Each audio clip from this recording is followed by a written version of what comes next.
We're back with our review of Survivor Series, WWE WarGames, if you will. But before we get into that, time for the intros. I'll go by Jay, a.k.a. the Lonely One, a.k.a. Bronson Reed, Bron Breakker, Powell, Jacob Freeman, because I pod better than you know it. Mr. Respect the Jumpers back in the building. But you know what time it is.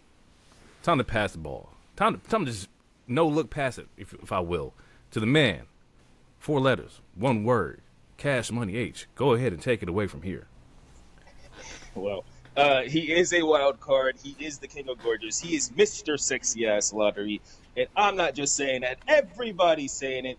His name is 4 letters, 1 word. You got the the mochaccino face, the mochaccino skin, the wonderful skin, big broad shoulders. Let's throw a dead animal on you. I'm thinking croc skin, buttercream, croc skin. Hero, and I am he. And by the end of the night, one of these men are going to be showing me their waistline. What size is your waist? Let's go in.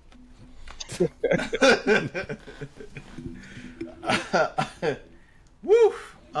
It's your boy, the third Mike, the OTC of the Monday Night Wave podcast, and I'm gonna keep my intro short and simple, just like this Survivor Series. Okay. All right, people. Not a lot of news per se here. Just quick shout outs and also just, call outs, I guess. First off, T's and P's to Penta this week being injured. I know we want to be hesitant on it, but I'm pretty sure this dude is injured. If he's not injured, I hate this angle. I already hate it. I don't think he was supposed to lose to Solo. So neither do I. Because even the bracket's like 2 heels on the same side. It's not supposed to end up like that. But then again, it's 2 babyfaces on the other side, too. So, I don't know. Anything's possible. But, T's and P's to Penta and the injuries staying on Raw. Shout out to Lacey. It's not Evans, is it? Lacey Lane. No. Lacey Lane for being signed to AEW. She had her match with Monet earlier this year. So it's dope to see that she landed this spot here, and I would assume that talks are in play for the other half, especially there's tag team belts, being introduced. So we'll see. Outside of that, don't really got much. So, with that being said, how was y'all Thanksgivings? Woo! The vibrations was high and they was low, because that plate fucked me up. Every time I ate, I went to sleep. We had ribs, ham, rotisserie chicken because we couldn't get a turkey in time, greens, yams, potato salad, dressing. Am I missing something? Cornbread, rolls, ginger ale, strawberry Fanta soda. Oh, yeah, typical Black House. Sleep. Oh, boy, let me tell you something. Listen. Also, by the way, today is the last day to be eating Thanksgiving leftovers. Okay. I think we had a discussion last year. You did. But it's never enough. You got to remind people. All right. Some people out there be tripping. Today is the last day. All right. If you are eating Thanksgiving leftovers past, I'll give you tomorrow morning at the absolute latest. You need to go to jail. That's just flat out. What about the desserts, the cakes, the pies? What about those? Get an extension, or is it same Monday? Is it homemade or store bought? These are homemade. Well, if they're homemade, they technically should be gone by now. So technically, Fair. you done already ate them. You know what I'm saying? Fair. Which reminds me, we did have pumpkin pie and a sort of cheesecake. Pumpkin pie is underrated. Is it better than sweet potato pie? Depends on how much nutmeg, cinnamon you add. You know what I'm saying? But I was gonna say the same thing. I think they taste the same. That's why I said. That's why I said it depends on how much you add. It just depends on how much nutmeg, cinnamon you add. You feel me? So, I used to be a staunch pumpkin pie hater, but it does what it's serviceable. It does what it needs to do for sure. Yeah. Mm-hmm. What you got, H? How was your Thanksgiving? Mine was cool. I mean, I worked. So get paid, my nigga. Get paid. Yeah. Yeah, no, I work every Thanksgiving because my schedule is always the same. So, and Thanksgiving's every Thursday. So yeah, I work every Thanksgiving. But no, I stopped at my mom's place, stopped at my dad / stepmom's place, got some plates, and I've been eating the food. I reheated my last little bit of turkey today while I was watching War Games, and I'm like, I'm trying. Everything else is about to be thrown away. I told them I didn't want this much food, but they gave it to me. Because they're trying to get it off. They're trying to get it out their house. They're trying to pawn it on me, and I'm like, I can't eat all this mac and cheese. Like, I love me some mac and cheese, but I have my limits. You know what I'm saying? Yeah. What that cheese pull look like? Is it pulling? My mom's was pulling more than the other one. The mom adds all these extra cheeses and shit. Get that. Yeah. But it was cool. I mean, the typical stuff. Same stuff that DT listed pretty much. So. Lastly, I seen before you go. Lastly, I seen a lot of people posting chitlins. Hey y'all, it is 2025. Yeah, we gotta let that go. We don't have to eat chitlins As no people, more. we gotta let that go. Okay, like just stop. Stop with the dookie noodles. It's done. Okay, just let it go. I mean, he's not let wrong. it go. Let it go. I look, hey, I agree, but I also don't want to yuck anyone's yum. Point literally, because I think chitlins is nasty. I don't. And then there's always gonna be someone who's like, well, you're not around people who clean them. I don't care how Have they you try to smelled that shit, bro? Like literally, it smells so crazy. Cause you can walk in the house with somebody cooking chitlins, and it smell like shit and like hot water and shit, and it's like, no, I don't want no. Nope. Keep your booty Alfredo away from me. I don't need that. Okay, like we're good. But the thing is, it always stained the Tupperware worse than like spaghetti did. Like it was always fucking Tupperware. Doused in hot sauce and shit. Like yeah, and it lasted in the plastic. Yeah, bro. Microplastic tape. If you gotta drown your food in hot sauce, you're not supposed to be eating it like that. Bro. Hot sauce supposed to add a pop, a little flavor, an additional You're not supposed to be eating a bottle of hot sauce with dookie noodles. Like we just no, nigga, I'm not eating that. Nah. To this day, nigga, no. Anyway, everything was normal for me, regular. Like y'all mentioned, you got your turkey, mac and cheese, shit like that. So everything was Gucci, good to go. My mom, on the other hand, we've had this tradition where we get bored of like the turkey every Thanksgiving because she'll switch it up. One year is turkey, the next year it can be like chicken wings, the next year after that could be like enchiladas, just whatever. Just because she does not like staying to the script. So this year it was 3 different assortment of enchiladas, and those were fucking fire. So okay. Red sauce, green sauce. What else? What you got? Yeah, red sauce, green sauce, chicken and shrimp, and like veggie, like just different versions here. I had a question. Oh, what does not go on the plate? What stays off the Thanksgiving plate? Now, when you say stay off, you mean that I'm not eating, or that stays off the plate but I still eat? No. I don't want this. I'm not eating this. Oh well, shit! I already talked about the chip. No. That's an outlier, nigga. Like, come on. I try to stay away from deviled eggs. It's just not. Everything else I'm pretty much good with, I feel like. And if I should end up over the house of a relative who is melanin deficient and they have green bean casserole, I'm skipping that shit every time. I'm sorry, I'm not eating a green bean casserole. That's a motherfucking negative. Nah. You can put that right next to the goddamn chitlins. Sorry, it's not happening. My video is gone because I was trying to put my phone on Do Not Disturb, and now it looks like my video's frozen. Just FYI. But you're still here. All right, yeah. Okay, good. What doesn't go on the plate, H? Oh man, I'm a really picky eater. So honestly, a whole lot. I don't like stuffing of any kind. I think it looks gross, so I don't want it touching anything of mine. I'm not a huge fan of yams. I'm not a huge fan of a lot of shit. I don't like cranberry sauce. Hey, cut this. Hey, Jay, cut this nigga's audio. Cut his audio right now. What? I try to I can only eat like 4 bites of greens, so I put that in like the smallest little portion because I don't want the juice touching other stuff. You know Correct. what I'm saying? I'm He's with right. that. He's absolutely right. Cool. But yeah, no, for sure, absolutely not touching. Yeah, no, I gotta go. Yeah, green bean casserole, stuffing, chitlins. Like I don't need it on my plate. I'm not gonna eat it. Fair. Now, when you say stuffing, because some people miscategorize stuffing and dressing and think they're the same thing. So I just want to Okay. be. I want to Both. be. Damn. All right. Wow, nigga, Respect. it don't even matter. Both of them get shot down. They look like close cousins and they taste like it too. I'm good.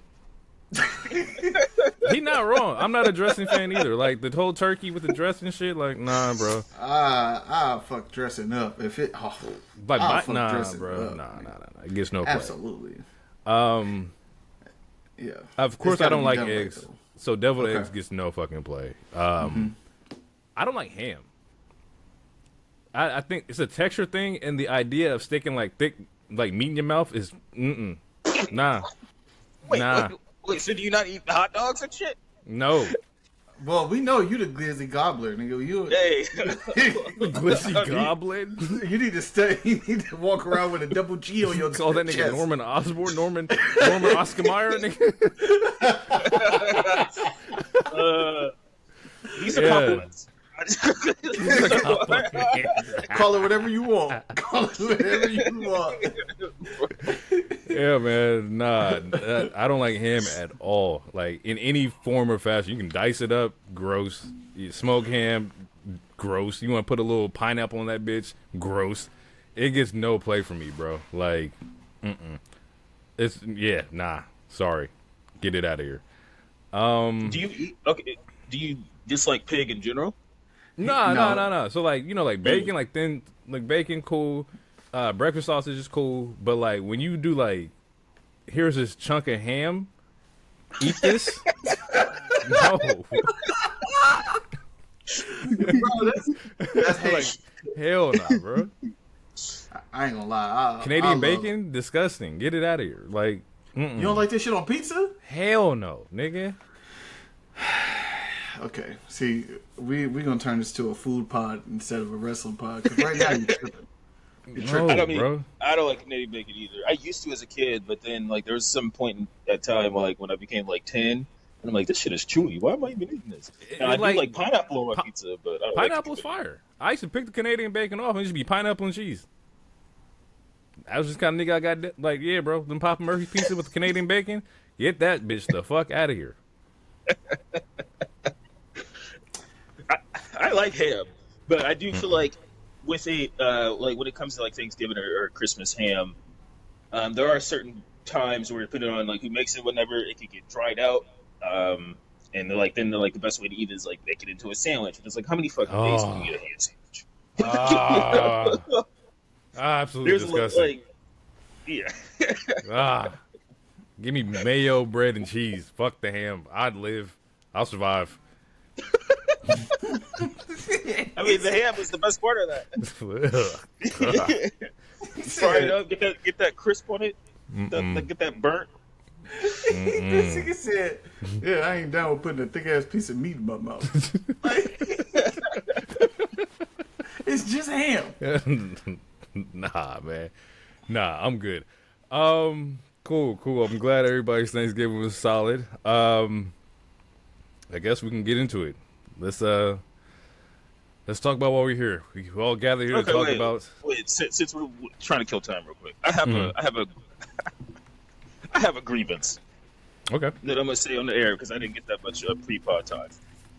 This man DT left me on red, and I gave him one of the best dad jokes that has ever been conceived in human history, and I got no response.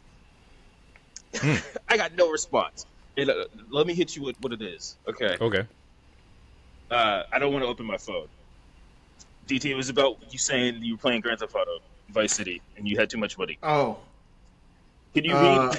I said, Can you read what you said? yeah. I said, side note, beating Vice City with the money cheat is. Oh no, it's supposed to say without. so that's probably why. You're supposed to say without. So the new definitive editions of Grand Theft Auto, I can't use the cheat codes. So the shit is taking way longer than I remember as a kid. I'm inputting them. It's not letting me do the cheat codes. So I don't know. or maybe I'm just an old ass nigga and they done created a cheat code menu screen. Probably. Or something. There's probably something there. So maybe I'll look for that. But at this point, I played Grand Theft Auto 3 and Vice City without using any of the cheats. Okay. So now I have to be strategic about, I can't just blast through a mission and then hide, crouch, and then do a cheat and then come out 100 and start. Right. So it's taking me longer. So what I said was, side note, beating Vice City without the money cheat is taking me longer than I wanted. Hero responds, I guess the saying is true. More money definitely brings more problems. That was fucking amazing.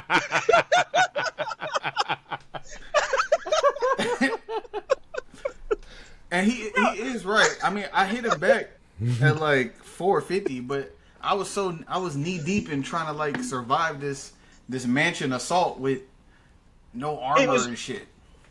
It was one of those jokes where like you laugh to yourself, you look at the phone again after you sent it, you put it in your pocket, you laugh some more, and you just waiting for the response. You just because you know you killed. You know the crowd's gonna give you a standing ovation. That nigga was left on red like, oh, you're not gonna laugh? You're not gonna... Not a hee-hee? Not a ha-ha? Not an emoji? Not a LOL? Nothing? Like, that killed. Right now. He just looked at it and put his phone down and went right back to fucking struggling. Yeah, pretty much. All right. That was a big... By the way, I did make it to San Andreas. I'm officially CJ in San Andreas now, so... Me and my brother were just talking about that. So we're looking at like the greatest Grand Theft Autos, and in my mind, I love Vice City. I think Vice City is where I really like kind of figured out like, oh, this is really an adult game. When San Andreas came out, I was already like hyped. But I initially remember playing GTA 3 and Grand Theft Auto 3, where it's like it's just New York and you just shooting everybody. It's so like simple of a game, but I've never played anything like that in my life. But my brother's, his opinion is that he thinks 4 is the best one. And a lot of people. I can't find it anywhere, and I've been trying. You cannot purchase it. Not on PlayStation. It's on Xbox and PC. Which is fucking ridiculous. Yeah, but GTA 4 was my brother's favorite. And I was like, oh, like really? He was like, yes, bro. Like, there's a lot of innovative things they did in 4 that you just take for granted. Mine was, for example, the Cat Williams stand-up.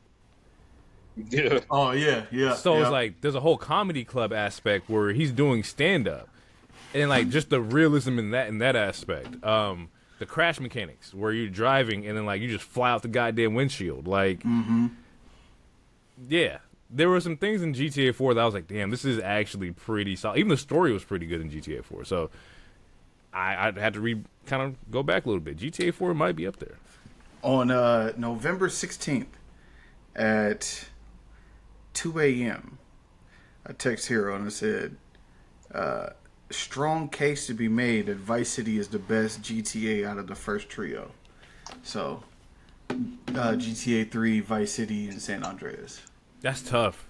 San Andreas, Strong you go to case. different locales. Yeah. But I think it's Miami, it's bright. Like, the story is crazy. Yeah.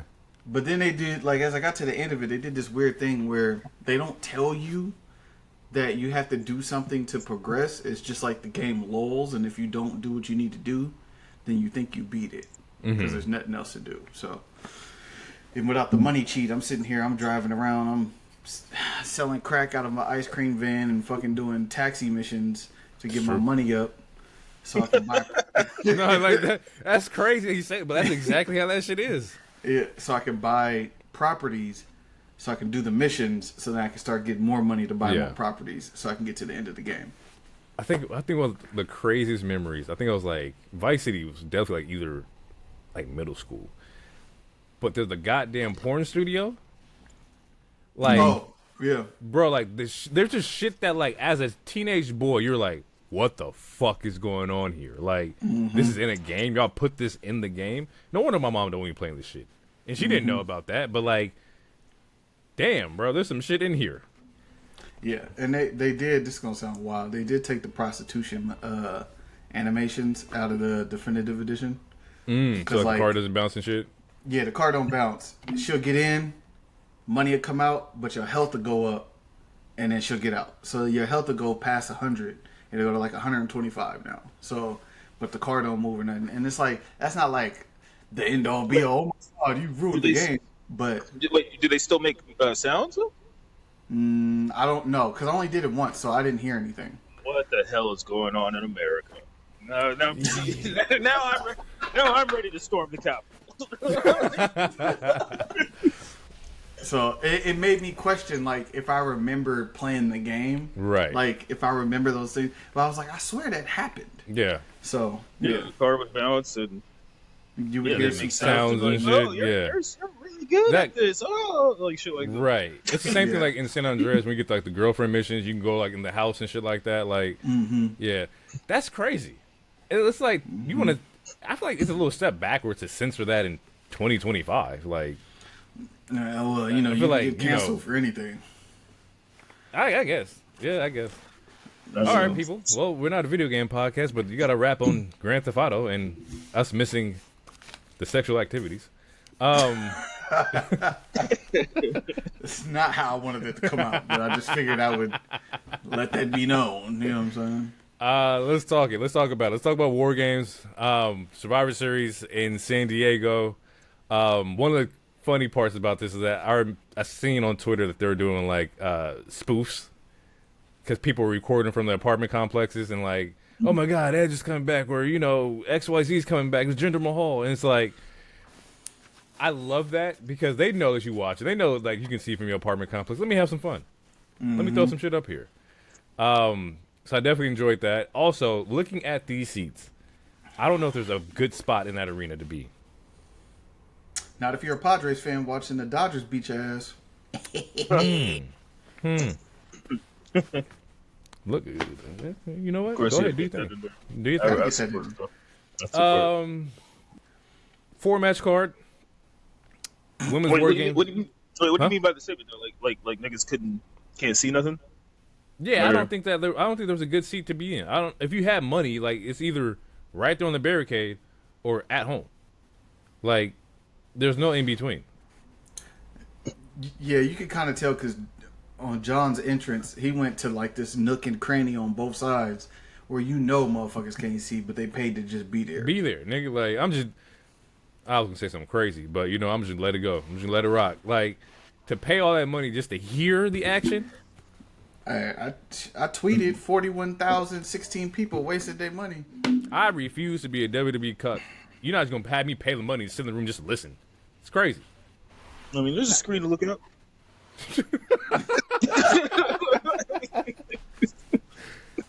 Put you right in the corner. I think I heard Randy. Did you see Randy? No, but I was there, nigga. Hell nah.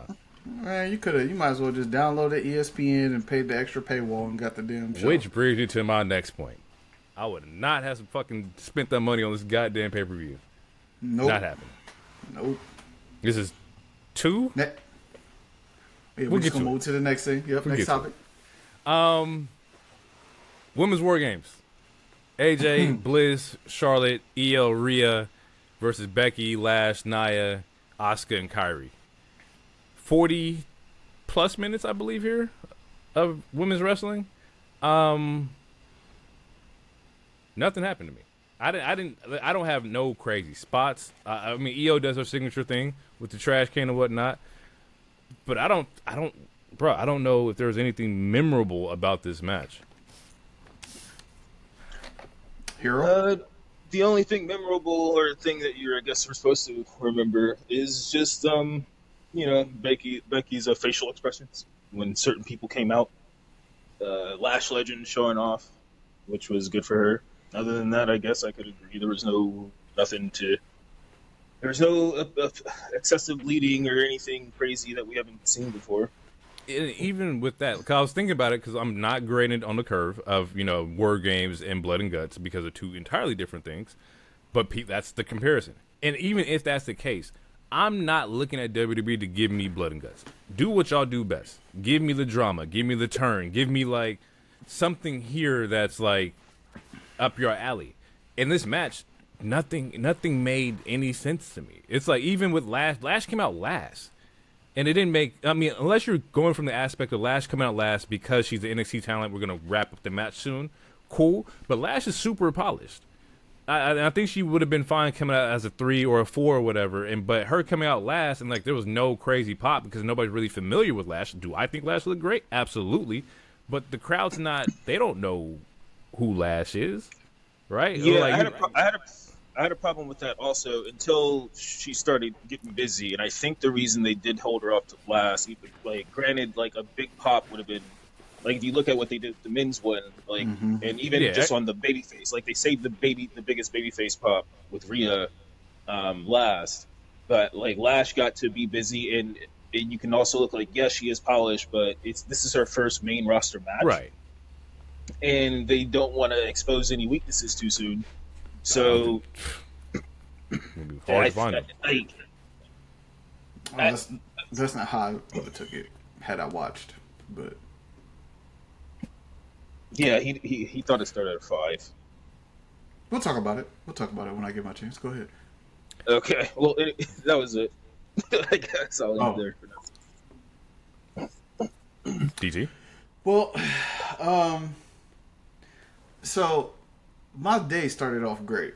I woke up, I was chilling, and then about 1 o'clock, I made kind of that like second to last portion of Thanksgiving food, and I said, "Cool, the show started at 5, so I'm gonna eat this, get the itis, I'm gonna take a nap." I did that. Set my alarm for 4:30. Woke up, looked at my phone, seen people react to the show. I'm like, they tripping. The show don't start till 5. Let me go turn this on though, so I can be ready when it comes on. I come in, I catch like maybe the last 8 minutes of the match, if that. And I was like, off of these 8 minutes, I could tell wasn't shit going on. Wasn't nothing going on. So I was disappointed by that. I was disappointed that Io's trash can is now painted and has her name on it. Like, we don't need a trash can that has her name on it that's branded for us to know that it's her trash can. The table's branded now. It don't, like, it is what it is. So, she does her spot, and then they finish the match, and AJ makes Becky tap, and it's cool. It was trash. I will give out a plus to like Charlotte's gear and like the homage to the kid in the crowd. That was fucking dope to me. I like that a lot. Of course, Lash looked great. Her power spots were fucking phenomenal. I just think that there was a lot. It was really slow motion, bro. Like there's a lot of lull time in this match, and it's 40 minutes. So it's like, what's going on here?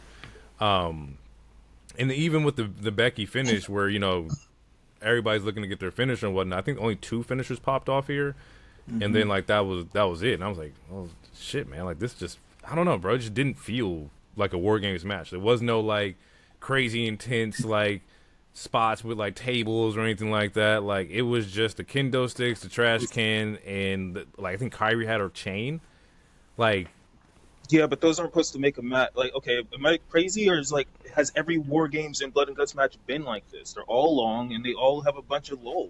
Like, what is the difference all of a sudden? Like, this has a bunch of star power and a bunch of people that want to see, and the crowd that was there, they interacted with it heavily.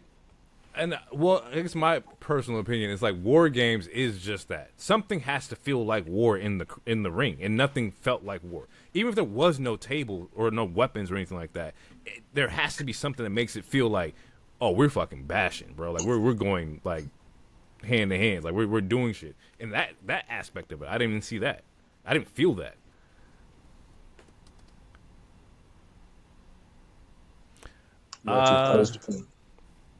Yeah. All right. I mean, yeah, cool. I thought it was cool. And when I mean cool, I mean fine. It was serviceable. I don't see what was bad about it. Would it have been better as an elimination tag? I mean, I personally don't like war game matches, but for a war game match, I was satisfied. I don't I don't. I think these matches are very long, and I think most of them are boring. And like either you do get some cool I'm trying to the best storytelling I remember ever seeing was probably the Bloodline one. Other than that, 2022. yeah, that was 2022. Otherwise, other than that, you don't get the craziest storytelling. The No, best one they gave you, the best one they gave you, the war type feeling was probably the NXT one with Undisputed Era. and That's yeah. 2021, 2020. So I don't know, they all been the same to me. So I don't understand. I don't know. Yeah, Well, I think that answers it in itself for me is that when you've seen the NXT versions of that, okay, well, I know they're not going to do what they've done in NXT, but even NXT felt like war. It felt like this meant something, right? I feel like there's no stakes. Like, okay, you won. Now what? Like, Becky and AJ build towards Mania now. Like, I'm pretty sure that's what's going to happen here. Or I mean, I would assume so, unless you're throwing Becky back in the main title picture at some point, which could happen. But yeah, I don't know, bro. Just felt odd. Felt lackluster to me for sure. Spinning out Dom, John Cena 1v1 for the IC belt. Yeah, you guys were right. The belt was not needed in that tournament, and they got that belt right up off of him. And it makes sense. Like, I was like, oh, you put it for the title, and you still have Gunther versus John for the IC. Like, you just add extra umph to it. But I remember when that episode, and DT was like, the umph is John Cena's last match. You don't need the belt because nothing's bigger than John Cena's last match. So, yeah, they got the belt up off of him. I won't say there was a lot of wrestling here per se. I think the majority of this match, or not majority, but the biggest part of this match was the return and the interference. We see that Raquel and Roxanne get active with John Cena early in the match, helping Dom. Well, prior to that, they did the injury angle where it looks like Dom got injured, and I was like, I don't know, bro. I don't like those spots, especially in the same way that Penta got injured, in the same form and fashion. And so I was like, damn, he might be injured. But then oh no, they came out and Roxanne and fucking Raquel did their piece here. Pop rocks the Tejada bomb, which was dope spots on them. Love that. Dom sneaks back in, try to hit him with a 619. Ref gets pissed off. Because ref's like, bro, I thought she was injured. What the fuck? That's a smart ref. Can't be mad at him. He's smart. Ref was like, what the fuck here? John and Dom get back to scrapping a little bit more. John ends up knocking down the ref. And then shoulder tackle, and then the rest of Judgment Day comes out. Finn and I forgot Big Head with JD. Yep. Come out, and they give us a Super Cena moment, which is why I said again, get that fucking stunner out of here, nigga. Like, you see what happened here? They put two niggas on his shoulder. Like, I told you, these are moments that I'm looking for. Stone Cold. I did think about our last episode as soon as I saw that spot. You got it, dog. You got it. I tried to tell you. But yeah, he's doing a super AA. And I can't remember exactly how Liv was introduced here. John calls for a ref to come out for the pin. Oh, yeah, that's right. And then he's waving, and then Liv's music pops. Yeah, and Dominik was holding the title at the time because he was going to hit Cena with the title. Mm-hmm. Yeah. And then Liv takes it, smacks him, or sort of smacks him. And then John's confused, and she gives him a huge hug, and he looks even more confused. And then the camera pans to her face, and her eyes change. And then, she low blows him. And, I forgot what else happened. I think a title hit, and then the frog splash. Frog splash, and yeah. Dom is two-time IC. The callback to John doing the low blow was very, very fitting.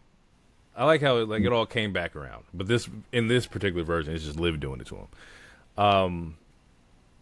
Yeah, I don't have much. I will say that I kind of expected a little bit more from his last PLE. Right, this is the last time we're going to see him on a WWE pay-per-view as of right now, and if he's a man of his word ever. I don't know. I maybe they're just saving that performance for Saturday Night Main Event, but I kind of expected, okay, last pay-per-view, we're going to get, a John Cena classic. The Raw match was fucking phenomenal. I thought for sure we are going to get at least part 2 or maybe, half of that here. But, yeah, John Cena's no longer IC champ, and now we just wait to see who wins the tournament here. If it is Gunther, we are going to get a swan song from John Cena. It'll probably be his match of the year, and I would go out on a limb and say he's gonna try and make it one of his top matches ever. I feel like you can get that out of Gunther too. Yeah, I agree with that. And as far as this match goes, I feel like, he let 2 women do their finisher on him.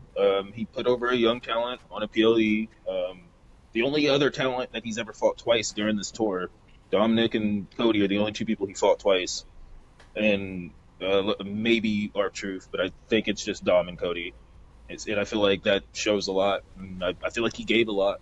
Granted, it wasn't as much of a barn burner as their first match was. I feel like this match showed how giving John was in putting over young talent. That spot, return and whatnot. So. Mm-hmm. And again, after his match was over, he walked to the entrance and turned around and was like, "This was my last time, first and last time on ESPN. This is my last time with y'all in San Diego." I'm gonna take him at face value because the way he talks about it, and you look in his eyes, if it ends up not being his last time, then I will say he has surpassed Batista as the greatest wrestler turned actor. But as of right now, it seems like he's very contrite and honest about the fact that he's not coming back. A wise man on the podcast once said, "Wrestlers are notorious liars." Yeah. So it's I don't trust actors in general or magicians. They'll take your wife. Back here, Nikki Bella, my match of the night. I feel like they threw out a really solid fucking match. It exceeded my expectations. With the options you had to choose from for the matches on the card, it makes sense. You didn't even watch a full match of the women's one. Apparently, I only needed to watch the last 8 minutes. I guess so. Stephanie and Nikki had a fucking fire match, and I enjoyed every last bit of this match. It made Stephanie look great. Nikki looks like a phenomenal, wrestling partner. She's a better heel. I feel like way better heel. Just similar to when Cena was playing heel, it just didn't look right. The match just sucked, and then once he went back, I think she works as a heel better. Yeah. So I would agree that this is her best match since this I don't want to call it a rebrand, but since she came back. Yeah. I agree with it. It was a really good match. I'm pretty sure she ended up doing the devil's kiss on the table on the outside, which was a new spot. I never seen nobody do it in particular that way. So that was dope. Poor Booker T. Yeah, he would have lost his mind. Speaking of that, shout out to Nikki for the way she sold it, because she was really hitting that shit with her. Yeah. She wasn't using her hands to no brace hands. it. She was literally. That sounds crazy. Yeah. Yeah, no, but it looked like she was really getting hit in the head by the table or the floor or whatever. Cause she was selling it. The ring right afterwards. Still think that Stephanie got one of the nasty little dragon screws in the corner. I love the dragon screw. And then does she call it? What does she call her corkscrew dive? Oh God. Because that shit's still fucking mean. Oh man, but it is fire. That move. It's fire as fuck. Fire. Damn, is it the kiss or something? No, I can't remember. Yeah. Otherwise, either way, whatever the name of it is, fire. Do we have any questions on where to go? Do you run it back again? Is this the last time we seen them link up here? Is there a chance that Nikki Bella could get the belt off of Stephanie? Would we want to see that? I tweeted and skeeted. I need Steph to have a different opponent now. Okay. Who? I need her to have. I don't know. At this point, throw shit at the wall. I just want to see something else. I'm going to assume they're going to run this back one more time before that happens. We'll see what the other heels do on Raw, but I'm assuming they're going to run this back one more time. And as far as having another reign, it does nothing for me, but what it is what it is. I feel like it would make sense if Brie got involved, because I don't see Nikki beating a Rhea or a Iyo or a Stephanie Bakir one-on-one. Sorry, your game ain't you're not on the same level as them. And I feel like if she's gonna be on top and have the main belt or the main title, she needs a little twin magic shot, and I think that would make sense. Fuck it, let me see Liv. I was thinking that. I was like, throwing Nikki versus Liv. You can do that. Mm-hmm. I think you meant Liv versus Bakir, right? Oh. Yes, yeah. Liv versus Bakir. Because Liv is back, as we said. Yeah. So actually, it could be either women in the Judgment Day. I think we can have some issues with.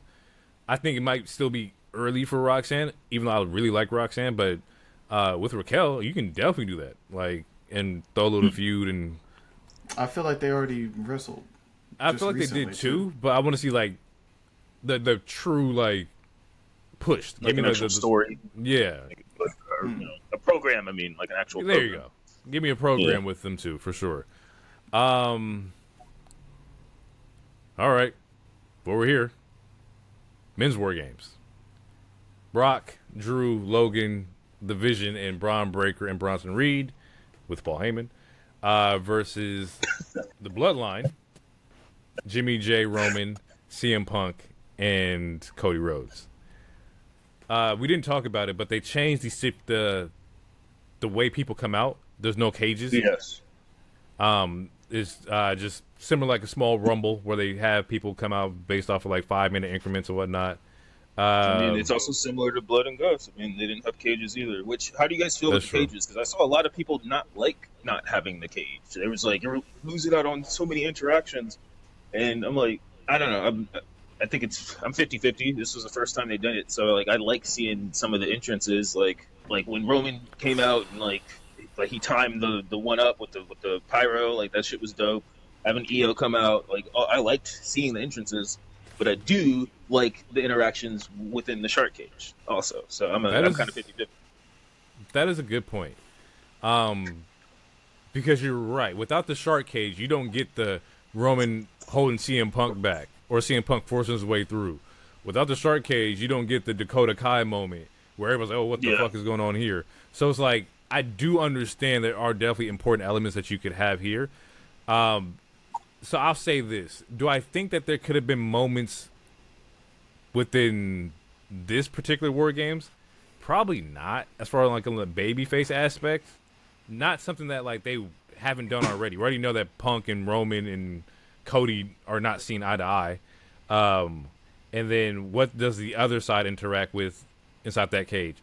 You got Brock, Braun, Bronson Reed, Logan just sitting in the cage. I don't know what those interactions look like.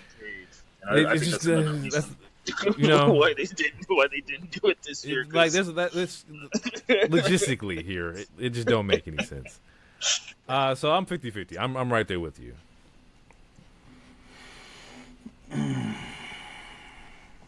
If you're not gonna turn stories out of it, then there's no point. Right. We still to this day, from what I have seen, the most watched reel on WWE's account is still Roman and Punk, and it really hasn't turned into anything yet to this point. So and we're talking about 2 years now. So yeah. Unless you're gonna do some gonna... shit where like Bronson Reed broke out the cage, or he pulled the bars apart, or some shit like that. Like, yeah, what's the point? Yeah. Okay. Thoughts on the match? I'm gonna turn it over to you guys, and I'll say my piece. Where we at with the DT? You kick it off. How do we feel on the men's war games here? You want me to kick it off? I think we should kick it off with positivity. If I'm the only positive one, we should do a sandwich. And we should have positivity in the middle. Positivity in the middle. Yeah, it's just like a compliment sandwich when you before you lay someone off. Which is why I said DT go first. Go ahead. I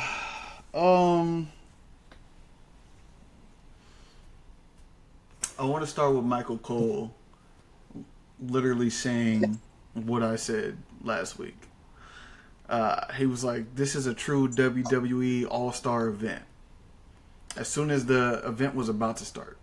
So that lets you know. I mean, they told you from jump, but that lets you know what type of time they was on. It was just about getting the heavy hitters all in one match, which we talked about last week. God, it just sounds like I'm about to just pan this shit.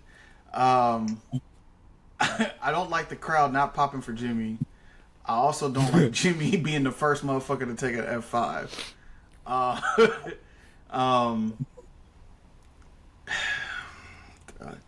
I'm coming over to the dark side, man. I don't want to see Jay coming out or farming and then in the middle of his entrance do another entrance. I'm cool. I'm good. I'm good on that. In what's called war games. This bitch is supposed to be brutal. This nigga look at the camera. Run it back. Run it back. And nigga, your brother is getting his ass beat. Nigga. And then fucking Roman comes out, puts the one up, pyro going off. Niggas is dying in cages right now. Like, it was a cool look, but I agree. I thought it was a cool look. He put the one up, the pyro going off, and the timing was nice. Yeah, bro. He ripped, he glistening, and nigga, your cousins is getting their ass beat. Your cousins is getting their ass beat. You get in the match, cool, you do what you're doing. Actually, no. Sorry. Brock steps out of the cage. And I was like, oh, he forfeited. And like right when I said that, Wade Barrett goes, just so everyone is aware, the match didn't technically start, so he didn't forfeit. I was like, all right, cool. They must have knew niggas like me was gonna say that. Mm-hmm. Roman proceeds to spam the Superman punch. Like, you can't even do that in 2K. Like, that'd be my problem. Like, you can't even actually get that off in 2K. The funny thing is, he's known for that, though. I mean, you came in at a really good point as a but Roman is known this being the well, like, that's one of the reasons fans used to hate him. And like, you know, look, just tad little. Just let me. I never realized how goofy the Superman punch looks when that nigga cocks his hand. Yeah, he's doing it multiple times. It's like it's even more like enunciated. You gotta reload nigga. It's a reload what? reload the power, bro. Reload the power. He did that shit 3 times. Then he looked in the camera and did that shit, and I was like, this nigga think he Mega Man. Like, and he look at the camera and go. I'm like, come on, that's fam. why I never realized how goofy that shit look, bro. That's why my favorite one is the one that Triple H did when he was feuded with Triple H. And I think it was one of the first things I showed DT too. Like, it was in the top 5 things we showed DT. But yeah, Triple H beat the hell out of him on a SmackDown. This is when Triple H re-won the title for a hot second because they're trying to get Roman as hot as possible.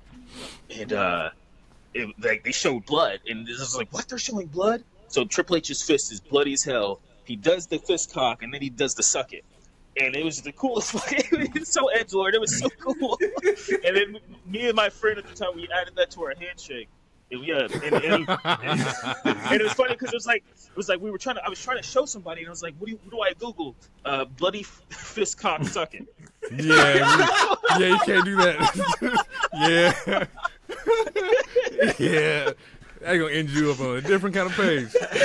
Yeah. I didn't have cable VPN at the time. I was blacklisted for some stuff. But yeah. Anyway, go ahead, DT. So he did 3 of them. Brock puts him through the table, which was fire. Like, also, like, Brock is scary in the ring. Like, you being trapped in the ring with that nigga and it's and can't nobody do nothing with him. That part was fire. I know we on a fuck Brock train but hey man, the monster looked the part. All right. Mm-hmm. So that was cool. Brock putting Roman through the table was cool. Bronson Reed coming in, and I don't know how he came in with 5 finishers loaded. Like, that's the other thing too. Like, I'm gonna just stop comparing shit to 2K. But like, he came in and tsunami their whole team. That was fire. I thought Bron Breakker was dead. Nigga. I thought he had a concussion. Like, he had to have. He landed so hard on his head, bro. Like, Jesus. He had to have. And you knew they were checking on him because they wouldn't pan to that corner. That nigga crossed to that corner. They kept that bitch focused, nigga. Yep. I think CM Punk saved the match by bleeding, if you ask me. Which I know is a crazy take. And then my final take is, bring back Blood and Guts, man. Bring it back, run it back. I might go rewatch that shit. That's my take. H? Oh god, I wish the camera was on. Oh god. I lost my cloud of thought. I don't know it. Jimmy brought energy. I thought it was nice having the 2 champions come out first. Compared to the women's one, it seemed like there was more strategy on who came out. Yeah, in the production a lot better on men's. Roman had to get that aura off. You know what I'm saying? I mean, Roman coming out last made sense if Brock was coming out last. You had the 2 Titans fight, I guess. It was cool. I would say it definitely fell flat to me, and then even the ending, I don't understand what to take from it. Yeah. The ending was flat to me. I mean, I know why they had this as the main, but I personally would have put the women's last just based off of how much I was actually enjoying it compared to this one. I thought the finisher spam, the signature spam, it was good because the women didn't do that. So it was cool to see people get beat up. There was a little more weapons, so that is what it is. But as far as engagement, I was more engaged with the women one. I felt like the ending just felt flat. Because Brock is just OP, and then it ends with them pinning Punk or whatever.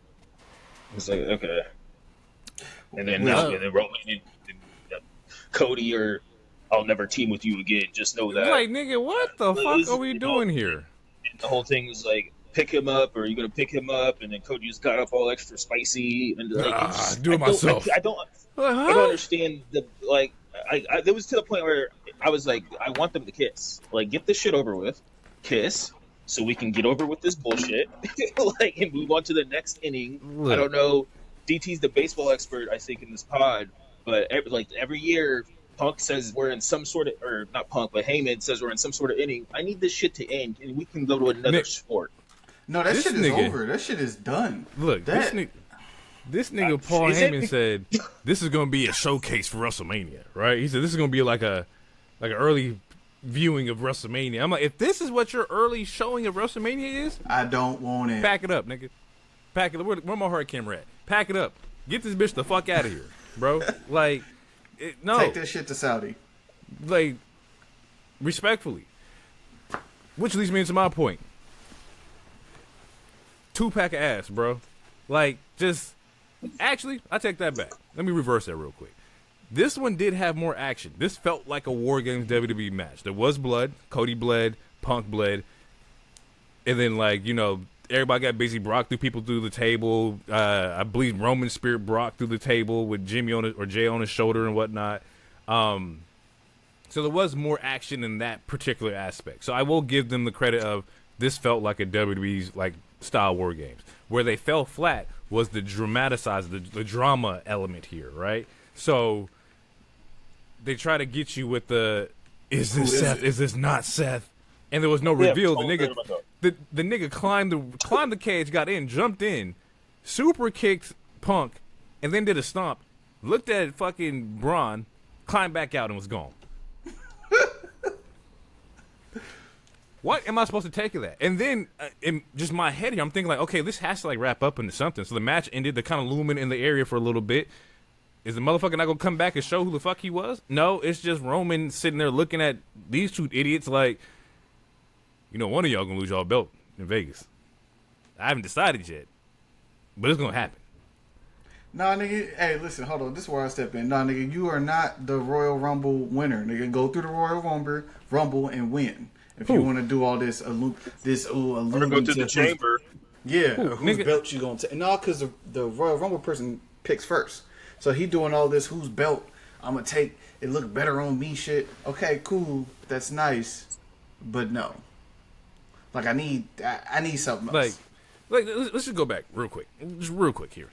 Why throw out a fake Seth? How do we know it's not Seth? It's not Seth. Man, that nigga has lied enough. That's also true. You done played on the emotions of niggas believing shit. It's not Seth. Like, look at the body. Like, you're gonna make me sound. The body type like, is crazy. You guys, the body is way different, and he can't climb a cage. The shoulders are different. I can tell you who I think it is, but you better not say Austin Theory. I think that's exactly who the hell it is. You want to talk about body type? What the body looks like? That looks like Austin Theory's body. He looked a little tall to be Austin Theory, though. Austin Theory's tall. All right. I don't know. All right. But either way, we'll get away from the point. Either way, the ability to throw somebody like, hey, we still have, it might be Seth, and now everybody's excited, like, oh my God, Seth. And we know it's not fucking Seth, but just why even go that direction? I don't understand the point of the red You don't herring. even have anything to be so dramatic that you bring in a fake Seth Rollins. Like, there's so much other story we could have said here. We could have done something else. Brock could have fucking destroyed these niggas and said, I'm coming after the belt. And I'd be like, okay, that makes fucking sense. But, like, it didn't make any sense, bro. Is this AI writing? It's just, they did say they was using AI writing. Fuck, bro. Like, Dave Meltzer said they were using AI writing. It feel like, he ain't got a tape. It feel like AI writing. Like, the fuck is going on here? This is Survivor Series, bro. This is a peak 4. A pinnacle 4. Hell nah, bro. Like, give me my goddamn 3 hours back, and no, I don't want my damn receipt. Like, listen. If this is Austin Theory, actually, if it's anybody, I'm just gonna say that if it's anybody, and this person aligns with Paul Heyman, this shit is literally the Don Callis family. It's a WWE version. I'm sticking to my motherfucking story. I said that shit 2 weeks ago. It don't matter who it is. It don't matter who it is or who it isn't. It's finna be 5 young niggas, with the exception of Bronson Reed, because he a little older. But it's finna be 5 young cats, and they're gonna be running around, and that's fine. But like, dress it up differently. Like, I'm fine with them winning. I think they need to continue to win, but they need to be more like, I need something. Is there anybody that would make it make sense for you? Anybody, any wrestler that'd be like, okay, I'm with it. Or would it have to be Seth for it to make sense? And even if it was Seth, he would look at Braun as them crazy too. It can't be Seth because from a storyline aspect, because you just had this nigga's wife hem up Paul Heyman talking about he a greasy penguin looking face motherfucker, and that when my husband get back he gonna beat your ass. It can't be Seth. You're not about to retcon that when you had her do that. So that's my thing. I just don't trust Seth Rollins at this point. That's why I keep throwing it in Hero's face, but it can't actually be Seth. At this point, I can't think of a wrestler that it could be that would make this not the Don Callis family to me. That's all I'm saying. For it to be the Don Callis family, which I'm saying, which I agree that they are on the possible cusp of being. I don't think it's close to what DT is saying. Nigga, this shit right there on the same. Nigga, this is because Drew's not in it. Drew's not in it, and Brock is not in it. So that's still 2 people. And if they add one more person, or 3 people, if they add one more person, then it's 4. But for me, for it to be Don Callis, it would have to be worse television, and it would have to be on multiple segments on a show, taking up TV time. Wait, the Vision is Paul not Heyman. what? Paul Heyman pops up every 5 Everywhere. minutes on Raw with a different superstar that is on his team. Was that nigga on SmackDown? Like, For WarGames, because they're promoting WarGames. Yeah, my they're point, on like, SmackDown. the Is he doing Vision commentary for? is everywhere, bro. Callis has 13 people. He has an entire mid roster or mid card. So like, nigga, that's if you sit here and tell me is that the Don Callis family gets more TV time than the Vision, I know you're capping. Yeah, he's just listen. It's okay. Are you it's serious? Okay. Okay, all right. Hold- Okay. I know this nigga capping. I know I know he can't be like serious. This is the WWE version of that. It's not gonna be it's like comparing Pepsi to Coke. That's what it is. There might be a different taste, but really it's just a different label. But we kind of doing the same thing right now. The only difference is that the people that Paul Heyman is surrounded around, or that are surrounding Paul Heyman, are presented as top level stars as opposed to mid level stars. Yes, there's a different number of people, but that doesn't change the fact that Paul Heyman is walking around with a crew of motherfuckers. They're not like they're pieced together at this point. So depending on who this is, it's only going to look that way. And Brock Lesnar is a part of the Vision. He is just, quote unquote, no pun intended, the trump card for Paul Heyman. Because he can pull on him and call him whenever he wants to. We already know Brock is going to be there for WrestleMania. It's going to involve the Vision some way, shape, form, or fashion. Yeah, Brock probably not gonna show back up until Saudi. Like Rumble. Oh, this Rumble. Yeah. And he might come through F5 and again and disappear. And then come back up and Rumble. But like, when they walk out, they all walk out with Paul Heyman behind them. Logan Paul has done it. Braun has done it. Bronson Reed has done it. Whoever this new person with the hoodie is probably going to come out, and Paul Heyman is going to be there. He just did a fucking intro with the 5 niggas. Like, he's done it twice already. He did it for the WarGames, and he did it another time to say who this group is and we're the Vision, etc. Yeah, the last 2 weeks as they're promoting the WarGames match.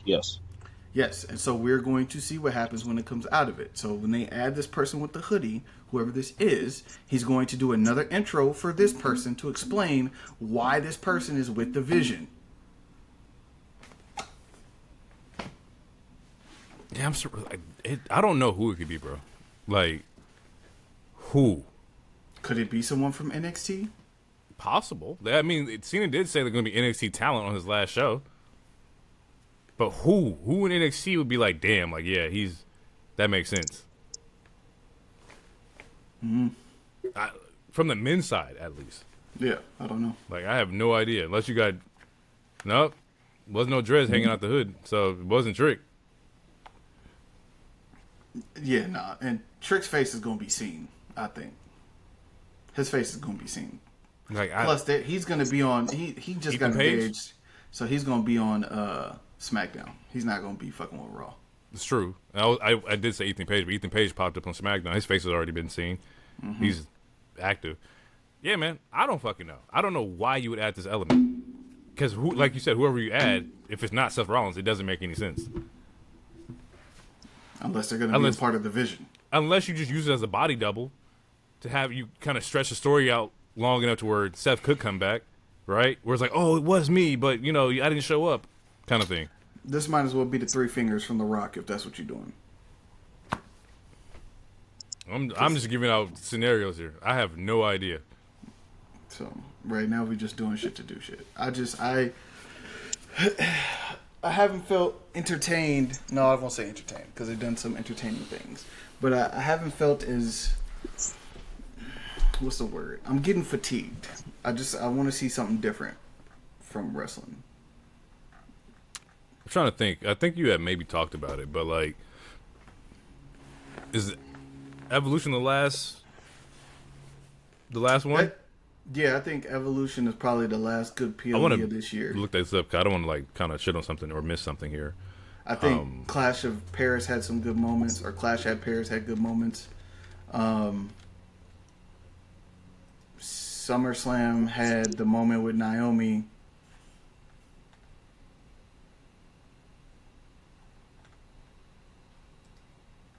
But to me, from my POV. Yeah, Evolution was in July. SummerSlam, that's what John fought Cody, and then Brock returned. Clash in Paris was the Fatal 4-Way with Seth, Punk, Jay, and LA Knight. Palooza, Crown Jewel was Cody versus Seth. And yeah, now we're here. Survivor Series.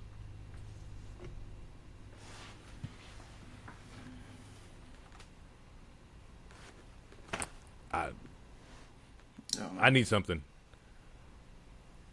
So maybe they're saving all their writing post John Cena retirement for WrestleMania season. And Kike, you can have that carry you. You can have John Cena's retirement carry you for the entire year because it's John fucking Cena. But like, this is at this point we should know what the next kind of like swing is. If John Cena's last match is next month, we should already know like, okay, they're jumping into this story next. I want to see what they're doing with Melo. I want to see the New Day get the belts back. I want to see the Lucha Bros once Penta is healthy on WWE television. I want to see something different with Jay. Like, I know we did this little stop moment for a second to get into WarGames because you kind of wrote the story a little longer than you intended to, but whatever was going on with Jay and Jimmy that needs to pick back up, Jay, Jimmy, and Roman that needs to pick back up. I want to see Fraxium get some. Like, I want to see something different. Like, you have the talent to do it. Yes. I gotta ask a question.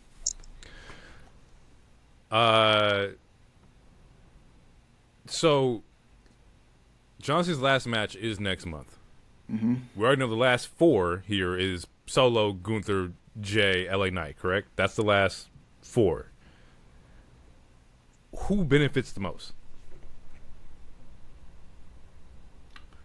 Hopefully, who would benefit from this rub the most? Probably LA Knight, but he's not gonna get it. It's gonna be Gunther. Like, I know high key we're saying Gunther, right? Just because it's Gunther, he's been on this tear, he got new entrance and everything like that. But who strongly benefits from putting out John Cena or having this match with John Cena? Like, it just feels, and even when you break it down to the point, once again we talked about who can handle the heat. But let's say it's John versus Jay, right? Does the Yeats beat out the John Cena fans? Is that a possibility? Can you?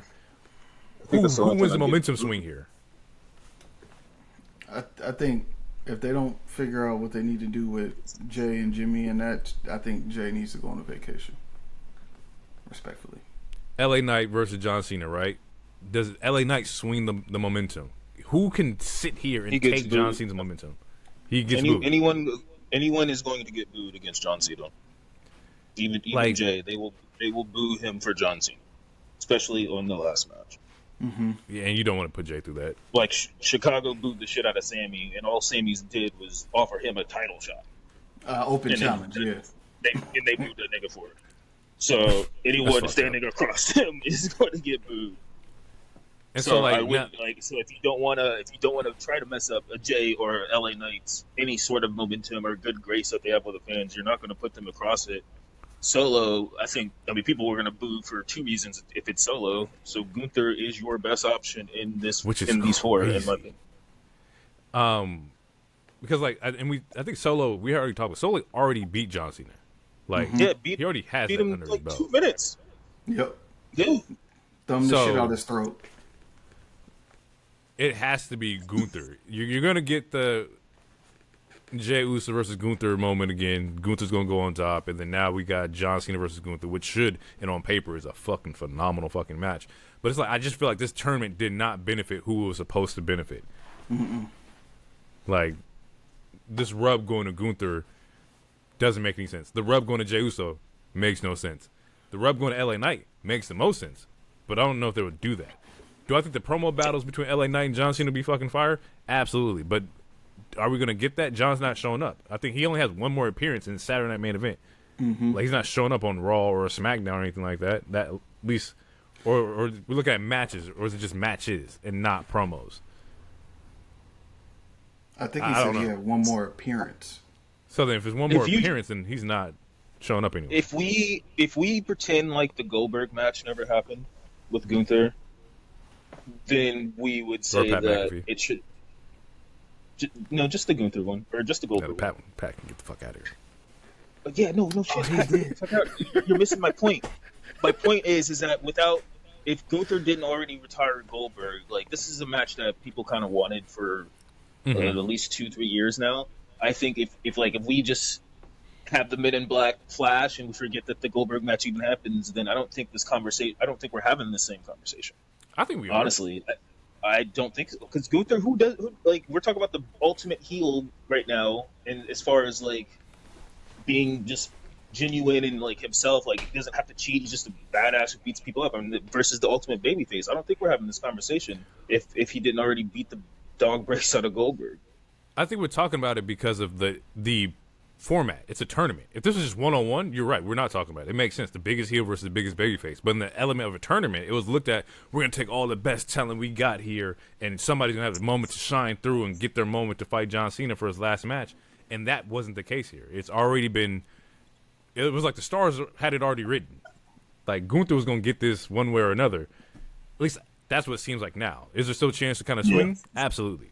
But, like, it looks like the strongest competitor is going to be Gunther. I would personally like Solo to go do it, or LA Knight, but you're not doing a babyface versus a babyface for John Cena's last match, especially when it's John Cena. He takes out the biggest fucking heels ever. Like, I mean, they can turn LA Knight. I mean, because, again, either way, whoever it is, they're going to get booed. So, yeah. Like, if it was LA Knight, let's say it is, they're going to boo him, so he might as well, if there is a chance for a mic battle, then, yeah, you might as well heal it up because you're going to get booed regardless. Do you think coming out of it, he would remain a heel? If he won, he probably should keep him a heel because I feel like he's going to get booed. But I mean, I don't know, who knows. I mean, but yeah, I wouldn't switch him and then switch him right back. Like, we already had that this year, and it was already weird. I'm looking at this landscape again, and like first round, Uso, Miz, Priest, Rusev, Sheamus, Shinsuke, LA Knight versus Zack Ryder. It's like nobody even there besides, the ones who already made it makes the most sense to go and fight John Cena, right? Like, even on the other side, Penta, Finn, Zig, Solo, Javon, Gunther, Mello, Bronson. In that case, my picks were Mello and fucking Javon Evans. Mello more so than Javon. But, like, it just don't make any sense. Like, I think a part of it is that as a fan base, like with the concept of the tournament, or just with the concept of whoever gets his last match, we wanted it to be a repeat of how he debuted versus Kurt Angle, and I don't think that's what they were. I don't think that's what they were ever going to give us. And I'm not saying that they didn't set us up for that, but I think that's a part of it. I think we had like a false expectation based off of kind of what we thought they were selling or what they were selling. Because yeah, Mello would have been dope.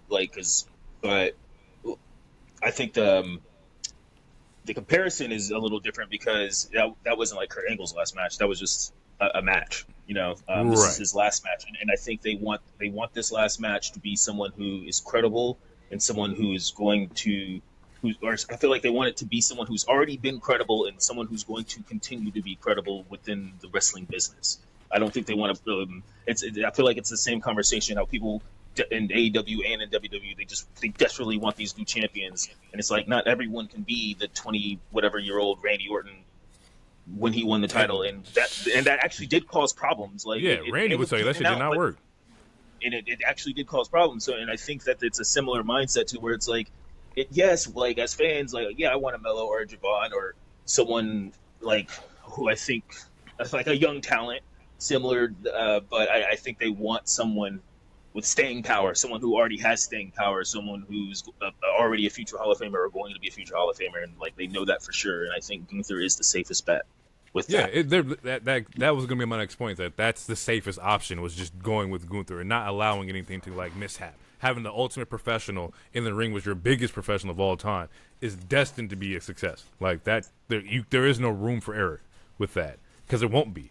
But I think in that what you had said there, the smallest part, it's not even about them being a champion. It's just more so about showing a new young male talent being elevated, right? Yeah. And outside of the aspect of being in a group, we all know Braun should be next. If Braun should have been in the start, it should be Bron Breakker versus fucking John Cena. But like, just showing, I want to see WWE showing me that, hey, we're gonna trust this dude. He may not have a belt, but this is who our temperature's on. We're gonna keep him cooking. And if that's the case, once again, should have been Bron Breakker, but it's not. Like, I just want to see them showcase somebody who deserves the moment, somebody who's been showing their ass off like throughout the entire year. And Gunther, who doesn't need the rub. Yeah, but I think that he's safe, because it's like he's not going to turn out to be, well, I can't say, but like maybe in their minds they were like, okay, he doesn't have a chance to be a Jeff Hardy or something like that. He's not young, dumb, and full of cum. He has his mindset. He's married. He's a house man. Like, they don't, like, you don't want. I don't know. I agree. I agree with you. Do you have anything? Sorry. Well, like, your point does make sense. It's just like, if there was a belt involved, there's no belt involved. It doesn't hurt to have a good match with a young person. You know, I'm not saying if there's a belt, but I'm just saying, like there's a young person. But I'm saying, like, what if this young person ends up having DUI issues or something like that, and then you have to retcon the history of whatever John Cena's last match is, because this person has jail problems now. Like with Gunther, they already know he's kind of like a safe person to choose. Like, they don't have to worry about charges more than likely or anything like that. Is kind of what I was going towards as well. I mean, but we don't know that either for anybody. No, but I'm like, if you had to choose, he's safe. Like you said, he's safe. Yeah, safe. Like, if you had to choose a veteran and like a rookie or something, just for a safe possibility, it just makes. Yeah. I mean, that same thing would apply to Solo if that was the measurement of like access. Yeah. Married, kids, comes from a trusted family that's been super safe worker. That's been in the business for however long, has already wrestled with John, so they have some chemistry. Like, you could say the same thing for Solo. I agree, it should be Gunther at this point. Like, I mean, we've already talked about it ad nauseum. So I won't rehash any of the points that Heroes made, but it should be, based on the options that are there, it should be Gunther, based on what is left in the tournament. In terms of John saying he wanted to showcase other talent, I think that's exactly what the Saturday Night main event is for. I am just curious to see how they bring those matches together and who are they choosing. That will tell us a lot about who they view as like ready to take that next step out of NXT and potentially into the main roster. I have a sidebar question about a previous topic, if this is the time to ask it. Go for it. Because I was sitting here thinking while we were talking about people in the tournament. And this one is... actually, I'll just ask the question. Is there any chance at all, that the person in the hoodie was Rusev? I don't know if he was stiff enough. Pause. Okay. All right. I just... Nah. He didn't count that cage like a silverback. So, nah. Okay. He was too quick. Okay. That was it. I was sitting here thinking, like... I want to know, where would you go if we had, like, said, what's your thought process with that? Because, like, my view has been, since this group has come together, all the way back in April or May or whatever the fuck, like, you have to make this group hated. The problem with Braun, and to some extent Bronson Reed, is that they are cool.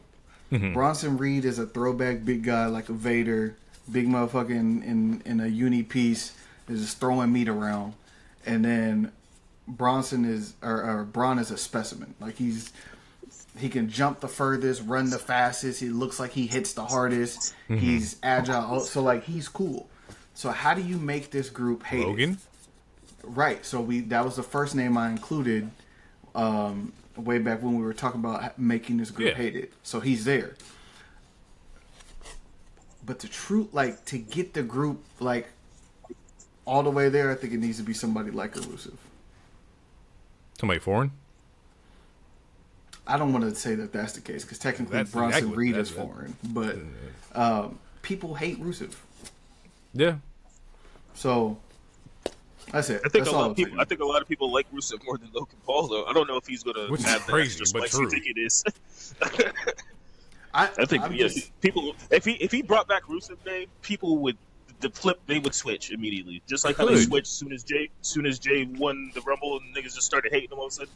If he brought back Rusev Day, bro, niggas would love it.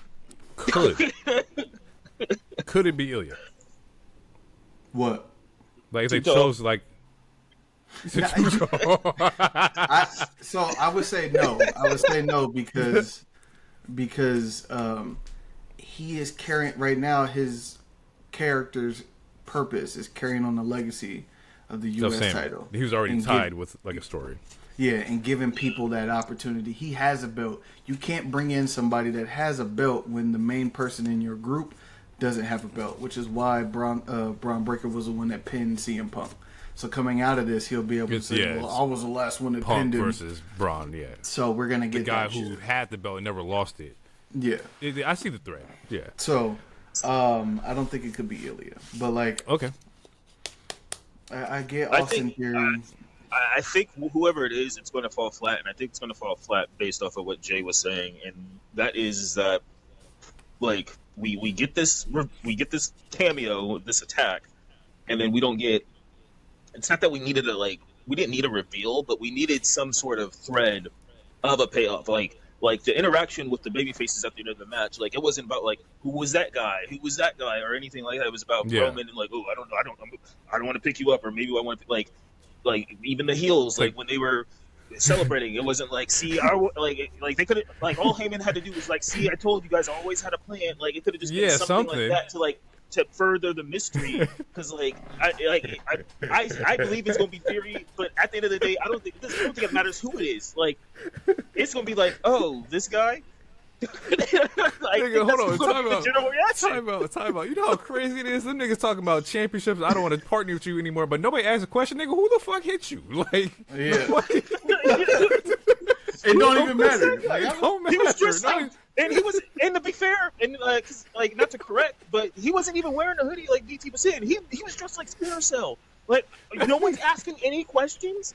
He had some like tactical gear. That was not a hoodie, bro. That was like a tactical gear, I think. He had a mask. That nigga's a bloodline member. Yeah, he had a mask, but then he had a hoodie or something, bro. It looked like a hoodie.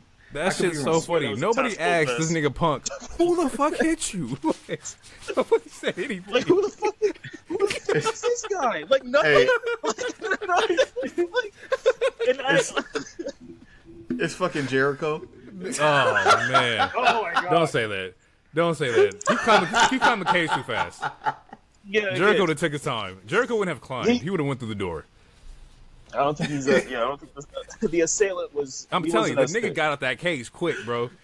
Yeah. He got a hella high off that stomp. Jericho ain't got that much bounce, and then hopped his ass back on that cage and climbed out. The nigga didn't use the door to go back out. You know how crazy that shit is, bro? Like that's such a weird way to finish the match, bro. It don't make no sense. And just for like, them niggas had a YN. It's Javon Evans. Roman was going to pick Cody up initially, but then Cody made a face, and so Roman paused. Roman was cool, which is why he dapped up CM Punk. And then once Cody got up and you weren't going to pick me up, you did it, whatever he said, Roman said, okay, I'm going to remember that. He was like, all right, I'll remember that next time. And then that's when he was like, I'm never teaming with you again. Like, cool. Like, bro, I don't give a fuck, bro. You're just a liar. That nigga is a liar. You just said you weren't going to see them niggas till Christmas. Nigga. He addressed that. That was addressed. I sent it in the video this morning, but it was addressed. Because the first thing she did was say, I thought you said we weren't going to see you till Christmas. So what? And then she goes, so why are you involved now? And he goes, why not? He said, why not? I'm the tribal chief. Like, that's literally, he addressed it, but that's what he said. Bro, I see, hate these niggas That's so why you much, gotta, bro.